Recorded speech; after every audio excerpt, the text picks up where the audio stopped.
Hello my YouTube family. उम्मीद करता हूँ कि आप सब जहाँ पर भी होंगे बिल्कुल ठीक ठाक होंगे और मज़े में होंगे। तो आज की इस वीडियो में मैं आप लोगों के लिए एक्सप्लेन करने वाला हूँ सोल लाइन 2 का एपिसोड नंबर 70। तो जैसा कि पिछले एपिसोड में हमने देखा था कि यूहा के स्टारडो फॉरेस्ट में मुलाकात यिंग यांग मून बीस्ट से हो चुकी थी, जो कि ऑलमोस्ट मरने ही वाला था। इसलिए यूहा उसके साथ मास्टर सर्वेंट कॉन्ट्रैक्ट करने की कोशिश करता है, जिसमें पहले तो बिल्कुल कामयाब हो रहा था, लेकिन अपनी सोल को अपनी बॉडी से निकलता हुआ देखकर उस बीस्ट को अब यूहा पर यकीन नहीं आता। इस कॉन्ट्रैक्ट के ब्रेक होते साथ ही हमें देखने को मिलता है कि उस बीस्ट की जान चली गई थी, लेकिन यूहा उसकी सोलरिंग एब्जॉर्ब करने में कामयाब हो जाता है। इसके बाद हमें दिखाया जाता है कि ये लोग वापस से शेक एकेडमी आ चुके थे। यहाँ वापस आने पर यूहो को एक जगह पर रश लगा हुआ दिखाई देता है, और ये हजूम इसीलिए था क्योंकि यहाँ पर मास्टर जीवन और फेंग जुई चैन सानमून रॉयल एकेडमी से आए हुए थे। क्योंकि यूहो ने इन दोनों को टांग सेट ज्वाइन करने के लिए इन्विटेशन दिया हुआ था, इसीलिए ये लोग भी यहाँ पर टांग सेट को ज्वाइन करने के लिए ही आए हुए थे। जहाँ पर यूहो फेंग जुई चैन से कहता है कि हमारे टांग सेट में काफी ज्यादा पावरफुल लोग रहते हैं, जिसे चेक करने के लिए फेंग जुई चैन भी मिस्टर बीबी के साथ फाइट करने के लिए अरीना में उतर चुका था। अब आगे वीडियो को कंटिन्यू करने से पहले मेरी आप तमाम लोगों से एक रिक्वेस्ट है, अगर आपको वीडियो अच्छी लगती है तो वीडियो को लाइक करके चैनल को लाजमी से सब्सक्राइब कर देना। हो सके तो एक प्यारा सा कमेंट भी कर दिया करें, इससे मेरी मोटिवेशन होगी और मैं कोशिश करूंगा कि आगे चल के आपके लिए इसी तरह के नाइम एक्सप्लेनेशन लेकर आता रहूं। तो चलिए अब बगैर किसी देर के वीडियो को कंटिन्यू करते हैं। तो इस एपिसोड की शुरुआत बिल्कुल उसी सीन से शुरू होती है जहाँ फेंग जुई चैन अपनी सोर्ड ऑफ जजमेंट को 3 छोटी सोर्ड्स में कन्वर्ट कर देता है। साथ ही साथ फेंग जुई चैन ने अरीना में अपनी सोर्ड साइलेंस रैम को भी फैला दिया था, जो कि फेंग जुई चैन की सोर्ड डोमेन थी। बाहर की तरफ खड़ा यूहा यह सब देखकर कह रहा था कि सोर्ड ऑफ जजमेंट ने फेंग जुई चैन के डोमेन को और भी ज्यादा पावरफुल कर दिया है। यूहा की यह बात सच भी थी, क्योंकि अरीना में फेंग जुई चैन अपनी पावर्स का इस्तेमाल करते हुए मिस्टर बीबी को बहुत ही तगड़ी टक्कर दे रहा था, जिसकी वजह से ब्रदर बीबी को तो चोट भी लग रही थी। लेकिन जैसे ही वो अपने ड्रैगन क्लॉ का इस्तेमाल करते हुए फेंग जुई चैन पर अटैक करने की कोशिश करते, तो फेंग जुई चैन अपनी पावर्स का इस्तेमाल करते हुए एक जगह से दूसरी जगह पर टेलीपोर्ट हो जाता, जो देखकर ब्रदर बीबी भी समझ जाते हैं कि इस फेंग जुई चैन के इस शॉर्ट डोमेन की वजह से इसकी स्पीड काफी ज्यादा तेज हो चुकी है, और इसी की वजह से मैं फेंग जुई चैन पर अटैक नहीं कर पा रहा। साथ ही हमें देखने को मिलता है कि फेंग जुई चैन ने अपने तीनों सोर्स का इस्तेमाल करते हुए ट्रिपल स्लैश अटैक करके मिस्टर बीबी को पीछे की तरफ धकेल दिया था। बाहर की तरफ मौजूद मास्टर जीवन भी फेंग जुई चैन के इस परफॉर्मेंस से काफी ज्यादा खुश दिखाई दे रहे थे, जबकि जू शेंगसी यहाँ पर मिस्टर बीबी का मजाक उड़ाते हुए कहता है कि बीबी क्या हुआ, क्या तुम फेंग जुई चैन से हारने वाले हो? जो सुनकर तो मिस्टर बीबी का जोश दोबारा से भर गया था। वो कहते हैं कि चाहे जो भी हो जाए, मुझे अपनी पूरी पावर्स का इस्तेमाल करते हुए इस मैच को जीतना ही होगा। जो कहते साथ ही मिस्टर बीबी ने अपनी light Holi dragon evolution technique का इस्तेमाल करना शुरू कर दिया था, जो कि उनके थंडर ड्रैगन को और भी ज्यादा पावरफुल बना रहा था। मिस्टर बीबी भी अपने होली ड्रैगन की हेड टेक्निक का इस्तेमाल करते हुए फेंग जुई चैन पर अटैक करने के लिए आगे की तरफ बढ़ चले थे। मिस्टर बीबी को अपनी तरफ आता हुआ देखकर फेंग जुई चैन ने अपनी स्वॉर्ड ऑफ जजमेंट को दोबारा से कंबाइन कर लिया था। साथ ही साथ उसने अपनी डिवाइन स्वॉर्ड का इस्तेमाल करते हुए भी उस अटैक को काउंटर करने की कोशिश की। इन दोनों एनर्जीज के एक दूसरे के साथ टकराने की वजह से अरीना में बहुत ही बड़ा एनर्जी ब्लास्ट हो चुका था। एनर्जी ब्लास्ट के धुआं हटने के बाद हम देख पाते हैं कि फेंग जुई चैन और मिस्टर बीबी दोनों ही अपने पैरों पर खड़े हुए थे। कोई भी नहीं जान पा रहा था कि आखिर इन दोनों में से जीत अब किसकी होगी, लेकिन तभी अचानक फेंग जुई चैन अपने स्वॉर्ड को वापस से रखते हुए कहता है कि मैं अपनी हार मान लेता हूँ, क्योंकि लास्ट अटैक के धमाके के बाद मैंने अपने स्वॉर्ड के 7 स्लैश अटैक्स का इस्तेमाल करते हुए ब्रदर बीबी पर अटैक करने की कोशिश की, लेकिन उसका थंडर ड्रैगन तो बहुत ही ज्यादा पावरफुल निकला। उसने मेरे सातों के सातों स्लैश अटैक्स को अपने ऊपर लेते हुए मेरी डोमेन को भी काफी आसानी से ब्रेक कर दिया। मिस्टर बीबी भी उसकी इस तरह की बातें सुनकर उसे जवाब देते हुए कहते हैं कि तुम दिल के बहुत अच्छे हो, अगर तुम्हारी शॉर्ट डोमेन पूरी तरीके से कंप्लीट हो चुकी होती तो शायद मैं इस मैच को कभी भी जीत ना पाता, इसीलिए तुम भी काबिल तारीफ हो। ये सुनकर फेंग जुई चैन ऊंची आवाज में कहता है कि मैं फैसला कर चुका हूँ, मैं अब से टांग सेट को ज्वाइन कर रहा हूँ। तो सुनकर तो सभी लोग काफी ज्यादा खुश हो जाते हैं, जबकि यूहा उससे कहता है कि शाबाश फेंग जुई चैन, मैं तो इन्हीं लफ्जों का कब से इंतजार कर रहा था। मास्टर जीवन आगे की तरफ आते हुए कहते हैं कि फेंग जुई चैन तो यहाँ इसीलिए आया था कि वो टांग सेट को ज्वाइन कर सके, तुम उसे फैमिली की तरह फील करवाना। मास्टर जीवन की बात सुनने के बाद मिस्टर बीबी भी उनसे कहता है कि आप बिल्कुल फिक्र मत करें, आप दोनों को यहाँ पर फैमिली की तरह ही फील होगा। आपको मेरे साथ चलना होगा, क्योंकि मुझे आपके साथ काफी सारी बातें डिस्कस करनी है। मैं आपको आपकी जिम्मेदारियां समझाना चाहता हूँ, क्योंकि आज से आप हमारे टांग सेट के डिप्टी लीडर होंगे, और साथ ही साथ आप सोल गाइडेंस डिपार्टमेंट के सुप्रीम लीडर भी होंगे। जो सुनकर मास्टर जीवन ने थोड़ा देर सोचने के बाद भी हाँ में जवाब दिया। साथ ही साथ वो यूहो से कहते हैं कि मैं अब तांग सेट को ज्वाइन कर चुका हूँ, इसलिए मैं तमाम हिडन वेपन्स के ब्लूप्रिंट को भी देखना चाहता हूँ। इसके बाद ब्रदर बीबी इन सबको अपने साथ तांग सेट के मेन हॉल में ले आता है, जहाँ पर इन सबके बैठने के लिए जगह थी, और यही वो लोग होंगे जो कि तांग सेट को दोबारा से उसकी ऊंचाइयों पर लेकर पहुंच जाएंगे। जू शेंगसी ये सब देखकर बहुत ही ज्यादा खुश हो रहा था और वो कहता है कि हमारा तांग सेट दिन ब दिन स्ट्रॉन्ग होता जा रहा है। दूसरी तरफ मास्टर जीवन यूहो से सवाल करते हुए पूछते हैं कि क्या यूहो तुम जानना नहीं चाहते कि आखिर मैं तांग सेट ज्वाइन करने के लिए क्यों आया हूँ। जो सुनकर यूहो भी उन्हें जवाब देते हुए कहता है कि यकीनन सानमून एकेडमी की सिचुएशन पहले से भी ज्यादा बदतर हो चुकी होगी, इसीलिए। इस पर मास्टर जीवन भी यूहो को जवाब देते हुए कहते हैं कि हाँ तुमने बिल्कुल सही कहा, क्योंकि मास्टर जिंग ने ऑफिशियली क्राउन प्रिंस के साथ हाथ मिला लिया है, और तुम तो ये बात पहले से ही जानते हो कि क्राउन प्रिंस पूरी दुनिया पर कब्जा करना चाहता है, जिसके लिए वो चाहते हैं कि सानमून रॉयल एकेडमी उनके लिए वेपन्स बनाए, और मास्टर जिंग भी इसके लिए बिल्कुल तैयार हैं। पर मैं इस चीज के लिए बिल्कुल भी तैयार नहीं, इसीलिए मेरी मास्टर जिंग के साथ लड़ाई हो गई। यह भी उनकी इस तरह की बातें सुनकर उन्हें कहता है कि आप बिल्कुल फिक्र ना करें मास्टर जीवन, क्योंकि अब आप तांग सेट में आ चुके हैं, इसीलिए कोई भी आपको फोर्स नहीं करेगा, आपकी जो भी मर्जी हो आप वो कर सकते हो। जो सुनकर मास्टर जीवन भी यूहो से कहते हैं कि जब मैंने सानमून रॉयल एकेडमी ज्वाइन की थी तो वो भी बिल्कुल शांत जगह थी रिसर्च करने के लिए, और मैं उम्मीद करता हूँ कि तांग सेट मुझे बिल्कुल भी निराश नहीं करेगा। इसके बाद हमें नेक्स्ट डे का सीन दिखाया जाता है, जहाँ मास्टर जीवन को तांग सेट के हिडन वेपन्स के ब्लूप्रिंट दिखाए जाते हैं, जिन्हें देखकर तो मास्टर जीवन इस कदर इम्प्रेस हो गए थे कि वो एक महीने तक उन पर ही काम करते हैं। इन ब्लूप्रिंट्स को देखने के साथ साथ उन्हें काफी ज्यादा न्यू आइडियाज भी मिले थे। यह भी अपने तांग सेट के न्यू आइडियाज और वेपन्स को लेकर श्रेक एकेडमी के एल्डर से मिलने के लिए आ जाता है।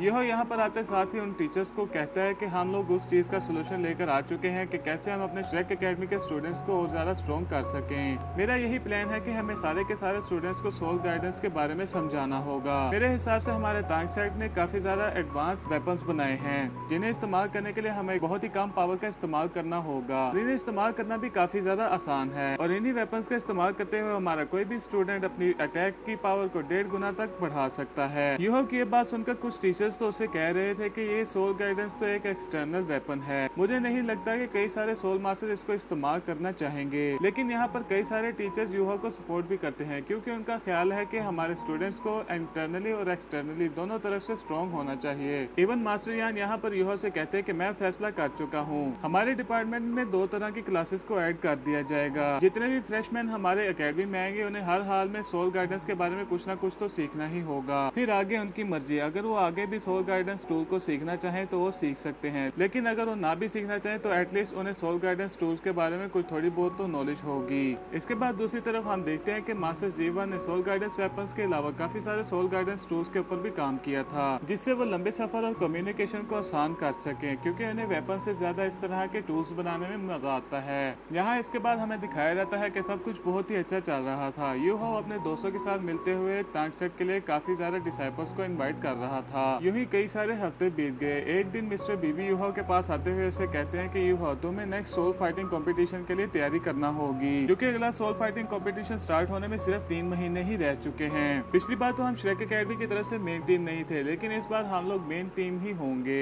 मिस्टर बीबी की ये बात सुनकर तो सेवन श्रेक ट्रेवल काफी ज्यादा खुश हो गए थे। इन लोगों ने सोल फाइटिंग कंपटीशन के लिए दिन रात मेहनत करना शुरू कर दी। इसके बाद हमें दिखाया जाता है कि मिस्टर बीबी और जू शेंगसी आपस में बातें कर रहे थे। मिस्टर बीबी जू शेंगसी से कह रहे थे जब से मास्टर जीवन ने हमारे तांग सेट को ज्वाइन किया है, हमारे तांग सेट की सोल गाइडेंस में रेपुटेशन और भी ज्यादा अच्छी हो चुकी है। जू शेंगसी भी उन्हें जवाब देते हुए कहता है कि हाँ, श्रेक एकेडमी ने भी हमें पहले से काफी ज्यादा स्ट्रॉन्ग सपोर्ट देना शुरू कर दिया है। ये सब देखकर मुझे अपने तांग सेट के लिए काफी अच्छा फील हो रहा है। दूसरी तरफ मिस्टर बीबी भी अपने दिल में खुश होते हुए ज़्याओटाओ को याद करता है। वो ज़्याओटाओ को याद करते हुए कहता है कि अगर तुम आज यहाँ पर होती तो तुम्हें मुझ पर बहुत ही ज्यादा प्राउड होता। तभी अचानक इनके सामने मास्टर जुआन और यूहो आ जाते हैं। यूहो इनको कहता है कि मास्टर जुआन हमसे मिलना चाहते हैं। जो सुनकर ये सभी लोग मास्टर जुआन से मिलने के लिए श्रेक एकेडमी के मेन मीटिंग हॉल में आ जाते हैं, जहाँ पर इन्हें जानने के लिए मिलता है कि सोल फाइटिंग कंपटीशन के कुछ रूल्स अब चेंज हो चुके हैं, क्योंकि इस मरतबा इस फाइटिंग कंपटीशन को सानमून रॉयल एम्पायर होस्ट कर रहा है, इसीलिए उन्होंने उसके रूल में कुछ बदलाव किए हैं, जिसके हिसाब से इस बार का कंपटीशन कॉन्टिनेंट्स के बीच में होगा,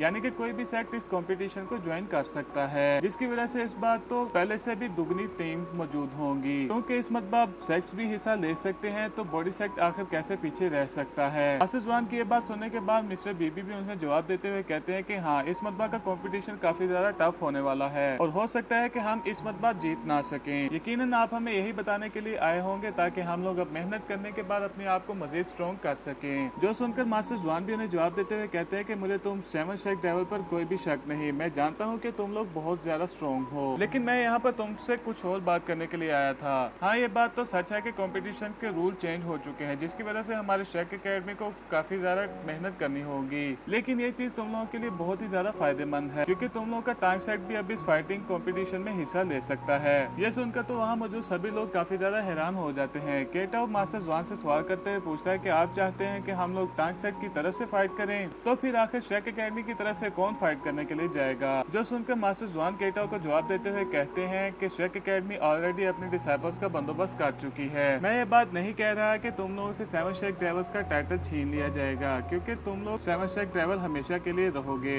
लेकिन क्योंकि तुम लोग टांग सेट की तरफ से बिलोंग करते हो, तो मैं चाहता हूँ कि तुम लोग टांग सेट की तरफ से फाइट में हिस्सा लो। अगर तुम लोग अपना नेम भी चेंज करना चाहो तो तुम किसी भी नेम के साथ इस फाइटिंग कंपटीशन में हिस्सा ले सकते हो, फिर चाहे तुम इस कंपटीशन को जीत ही क्यों ना जाओ। हमारी एकेडमी को तुम पर बहुत ही ज्यादा प्राउड होगा। जो सुनकर ये सभी लोग एक दूसरे की तरफ देखते हुए अपना इरादा पक्का कर चुके। इसके बाद मिस्टर बीबी आगे की तरफ आते हुए मास्टर जुआन से कहता है कि ठीक है, हम फैसला कर चुके हैं कि हम टांग सेट की तरफ से ही फाइट करेंगे। मुझे माफ कर देना अगर मैं खुद गर्ज हो रहा हूँ, लेकिन मैं चाहता हूँ कि हमारा टांग सेट भी इस फाइटिंग कंपटीशन को जीते, क्योंकि अगर जियाओटो देखेगी कि उसका टांग सेट इतना ज्यादा पावरफुल हो चुका है, तो हो सकता है कि वो मुझसे प्राउड करते हुए वापस आ जाए। ये बात सुनने के बाद योहो आगे की तरफ आते हुए मिस्टर बीबी से कहता है कि तुम्हें परेशान होने की कोई भी जरूरत नहीं। वैसे भी अगर तुम और जियाओटो ना होते तो हो सकता है कि हम लोग कभी भी टांग सेट की तरफ आ ही ना पाते, इसलिए हम सब ही तुम्हारे साथ हैं। हम सब मिलकर ना के इस फाइटिंग कंपटीशन को जीतेंगे, बल्कि मिस जियाओटो को वापस भी लेकर आएंगे। जो सब सुनकर तो मिस्टर बीबी काफी ज्यादा इमोशनल हो गया था।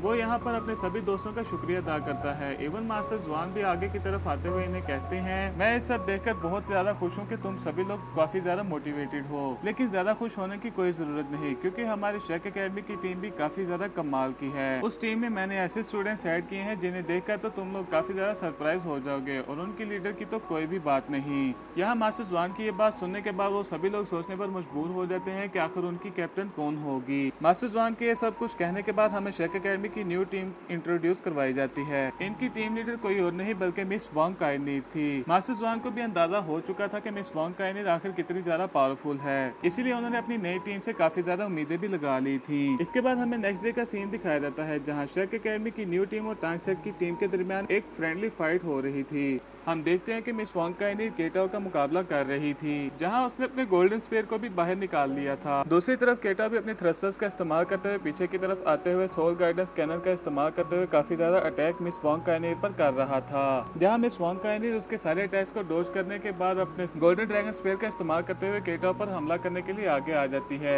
लेकिन केटाओ फौरन से पीछे हटते हुए वहां से दूर चला गया। केटाओ के सोल गाइडेंस की वजह से उसकी रफ्तार काफी ज्यादा तेज हो चुकी थी, लेकिन दूसरी तरफ मिस वांग काइनीर का भी कोई जवाब नहीं, क्योंकि केटाओ ने अपने मल्टीपल सोल गाइडेंस कैनन का इस्तेमाल करते हुए एनर्जी ब्लास्ट की तो बरसात ही कर दी थी, जिसकी वजह से अरीना में तबाही मच जाती है। वांग काइनीर के दोस्त ये देखकर काफी ज्यादा परेशान हो जाते हैं, जबकि दूसरी तरफ जू शेंगशी केटाओ पर काफी ज्यादा फख्र कर रहा था।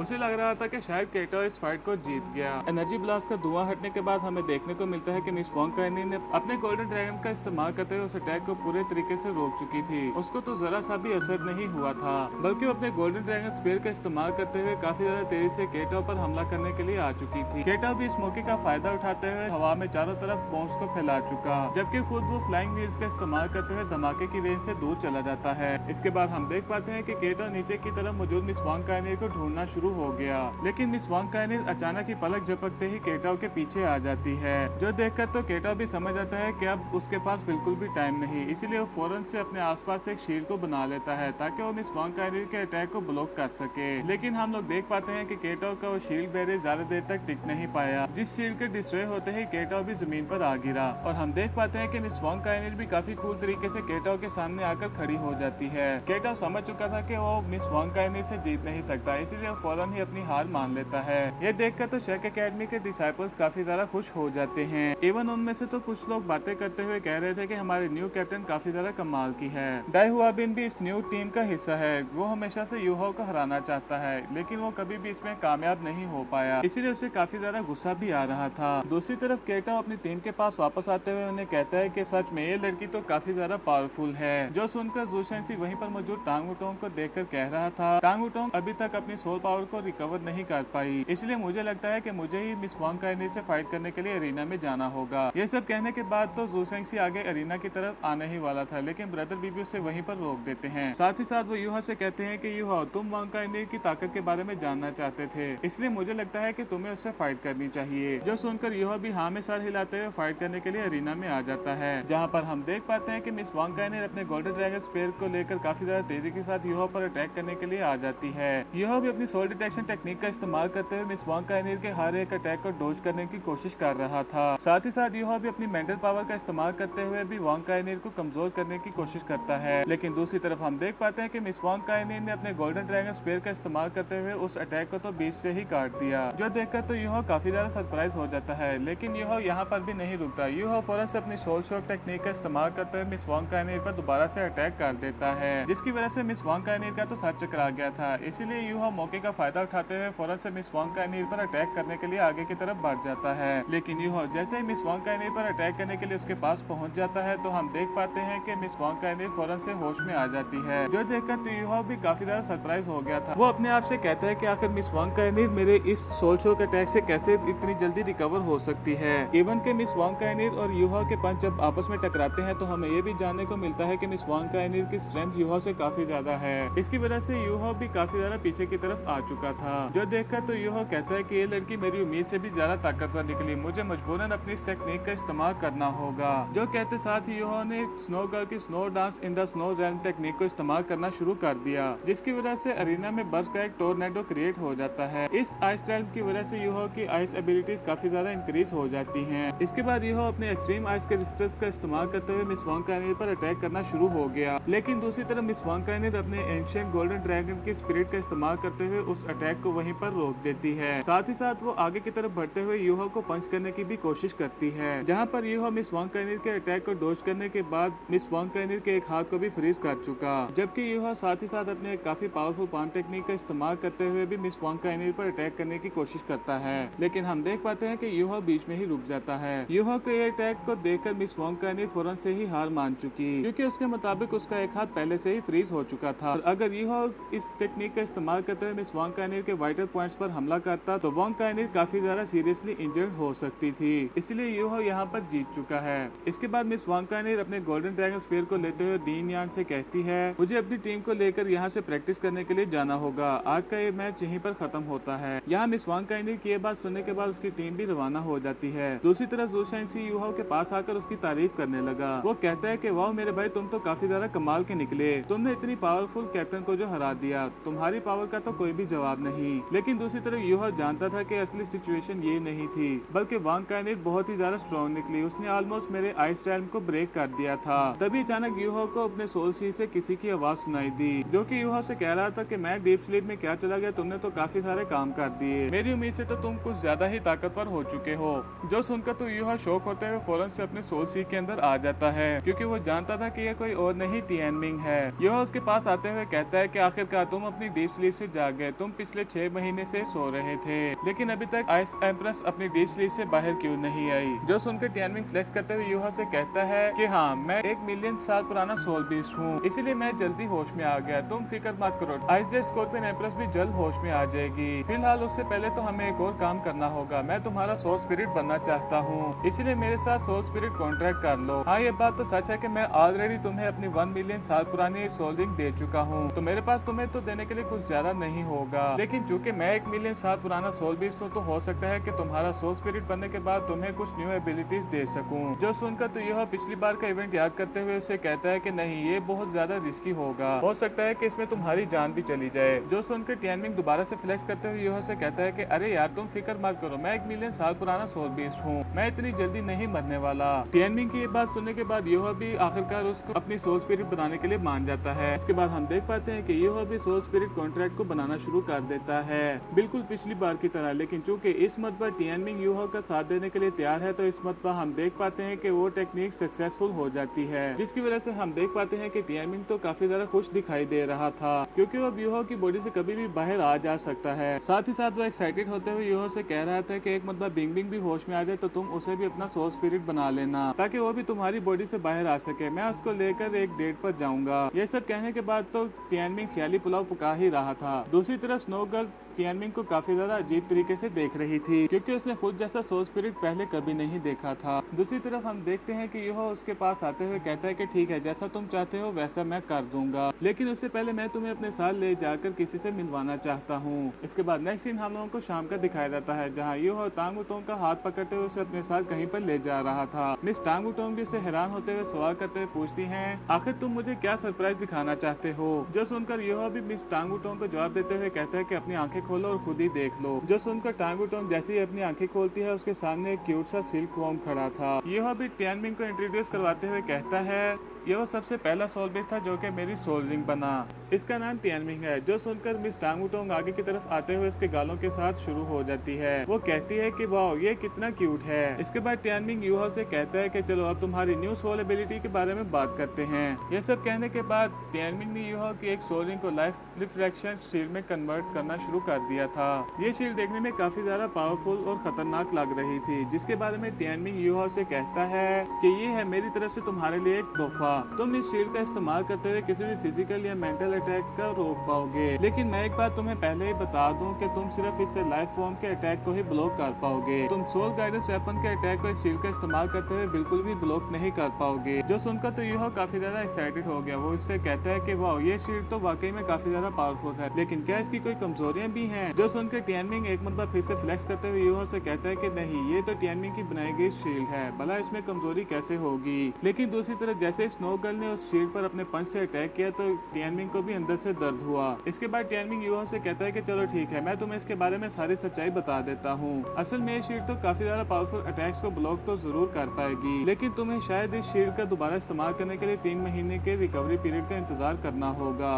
और सिर्फ यही नहीं, बल्कि हो सकता है कि अगर तुम्हारा दुश्मन तुमसे ज्यादा ताकतवर निकला तो शायद रिकवरी का टाइम और भी ज्यादा लंबा हो सकता है। लेकिन फिक्र करने की इतनी भी कोई जरूरत नहीं, जैसे जैसे तुम खुद को पावरफुल करते जाओगे ये पीरियड उतना ही ज्यादा कम होता जाएगा। साथ ही साथ तुम्हारी ये शील्ड भी काफी ज्यादा ताकतवर होती जाएगी। अगर सिंपल लफ्जों में मैं तुम्हें कहूँ तो तुम खुद को ताकतवर करने पे ज्यादा ध्यान दो। मिस टांग उटोंग ये सब सुनने के बाद क्लैप करते हुए उसे कहती है कि वाह, ये तो काफी ज्यादा पावरफुल सोल एबिलिटी है। यूहो, मुझे तुम्हारे लिए बहुत ही ज्यादा खुशी हो रही है। यहाँ टांग उटोंग अभी ये सब कह रही थी, तभी अचानक टांग उटोंग की आंखें बंद होना शुरू हो जाती हैं, जिसकी वजह से वो बेहोश होकर वहीं पर गिर जाती है। यूहो उसे संभालते हुए कहता है कि टांग उटोंग, आखिर तुम्हें क्या हुआ? लेकिन टांग उटोंग को क्या हुआ इसका जवाब तो हमें अभी नहीं मिल पाता। और इसी सीन के साथ हमारा ये वाला एपिसोड भी यहीं पर खत्म हो जाता है।